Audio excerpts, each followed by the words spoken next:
ॐ हरिः ॐ माता च ते पिता च ते ग्रं वृक्षस्य रोहतः प्रतिलामीति ते पिता गभे मुष्टिमथ गुंसयत माता च ते पिता च ते ग्रं वृक्षस्य रोहतः प्रतिलामीति ते पिता गभे मुष्टिमथ गुंसयत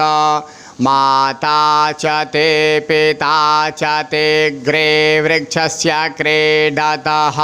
विवक्षत इव ते मुखं ब्रह्मन्मा त्वं वदो बहु माता च ते पिता च ते ग्रे वृक्षस्य क्रीडतः विवक्षत इव ते मुखं ब्रह्मन्मा त्वं वदो बहु पितुन्नुस्तुखं महोधर्माणन्तविखिं जस्य त्रेतो व्योजसा वृत्रं विपर्वमर्दयत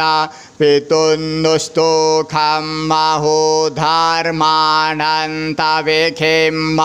जस्य त्रेतो व्योजसा वृत्रं विपर्वमर्दयत हरिः ॐ।